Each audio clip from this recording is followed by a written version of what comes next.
अस्सलाम वालेकुम, मेरा नाम डॉक्टर एहसानुल्लाह खटक है। मैं बेसिकली प्लास्टिक, कॉस्मेटिक और हेयर ट्रांसप्लांट सर्जन हूँ। मैं एफिलिएटेड हूँ खैबर गर्ल्स मेडिकल कॉलेज के साथ और हैदराबाद मेडिकल कॉम्प्लेक्स के साथ। वहाँ पे मैं as assistant professor plastic surgery काम कर रहा हूँ। हेयर ट्रांसप्लांट के बारे में आज हम ज़रा डिस्कशन करते हैं।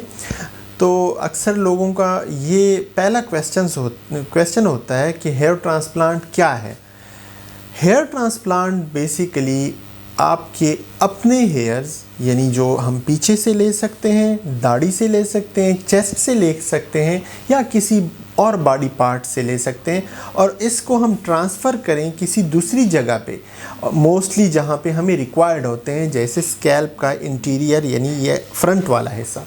तो ये हेयर ट्रांसप्लांट है। फिर दूसरा क्वेश्चन जो मोस्टली लोगों का होता है कि कितने टाइप्स के हेयर ट्रांसप्लांट हैं।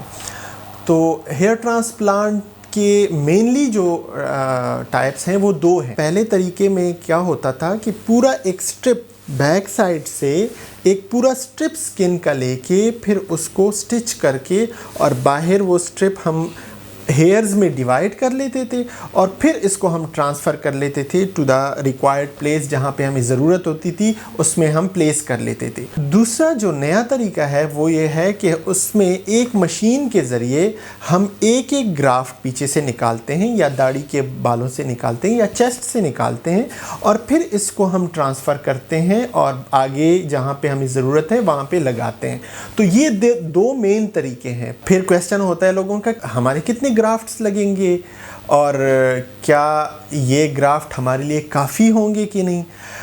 तो सबसे इम्पॉर्टेंट चीज़ जो है वो ये है कि आपका डोनर एरिया, ग्राफ्ट डिपेंड करता है डोनर एरिया पे कि आपके पीछे के एरिया जहाँ पे बाल मौजूद हैं वो कितने हैं। क्योंकि एक बात याद रखें कि जो हम ट्रांसप्लांट करते हैं उसमें वही बाल जो आपके सर पे जितने बाल मौजूद हैं उन्हीं को हम ट्रांसफ़र करते हैं, कोई नए बाल नहीं उगते। वही जो पीछे जितने बाल हैं उसमें से कुछ पार्ट लेके उसको हम आगे ट्रांसफ़र कर लेते हैं और बाकी जो रह जाते हैं वो वही होते हैं।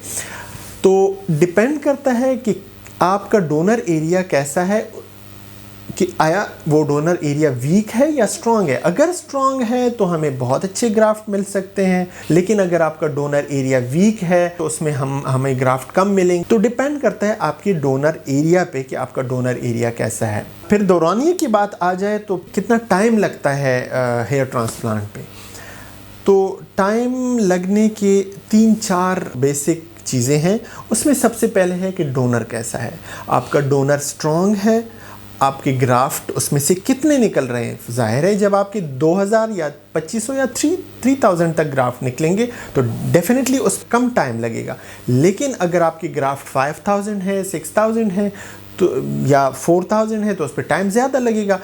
दूसरी बात कि आपके जो पीछे बाल हैं उनकी डायरेक्शन कैसी है, आया वो एक ही डायरेक्शन में है, वो निकालना आसान है। आपका स्किन टाइप कैसा है, क्या वो सख्त स्किन है, उसमें से ग्राफ्ट निकालना आसान है या मुश्किल है।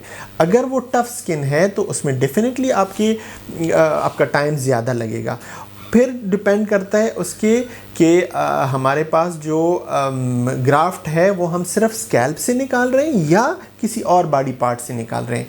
फॉर एग्ज़ाम्पल अगर हम दाढ़ी से बाल निकाल रहे हैं तो उस पर टाइम ज़्यादा लगता है, क्योंकि वो उसकी डायरेक्शन डिफरेंट होती है, वो डिफ़िकल्ट होता है, उसकी पोजीशनिंग ऐसे होती है कि उसको हम बड़ी मुश्किल से निकालते हैं। या चेस्ट से अगर निकालते हैं तो वो सिंगल ग्राफ्ट होते हैं मोस्टली, उसको निकालना भी ज़रा डिफ़िकल्ट होता है।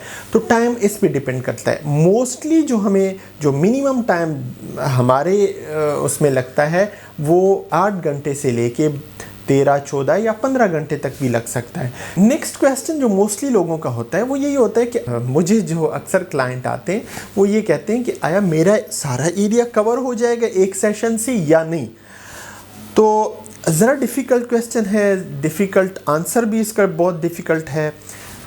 लोगों को इस पे समझाना भी ज़रा डिफ़िकल्ट होता है कि देखें, अगेन मैं बात करूँगा कि अगर आपका डोनर कैसा है, अगर आपका डोनर अच्छा है और डोनर स्ट्रॉन्ग है और आपका रिसिपिएंट एरिया यानी जहाँ पे हमें बाल लगाने की ज़रूरत है वो कम है, तो डेफिनेटली वो एक सेशन में हो सकता है। लेकिन अगर आपका जहाँ पे हमें ज़रूरत है बालों की वो एरिया ज़्यादा है और आपका डोनर डेफिनेटली कम होगा। जब आपका रिसिपिएंट ज़्यादा है, यानी जहाँ पे हमें बालों की ज़रूरत है वो ज़्यादा है, तो आपका जो डोनर एरिया है वो कम होगा, तो वो एक सेशन में नहीं होगा। अगर आपका डोनर एरिया कम है जिसमें फ्रंट है सिर्फ, तो फिर वो शायद एक सेशन में हो। ये चीज़ में इम्पॉर्टेंट है कि आप एक सर्टिफाइड प्लास्टिक सर्जन से हेयर ट्रांसप्लांट करें, तो इंशाल्लाह आपको ज़्यादा कोई कॉम्प्लिकेशंस नहीं होंगे।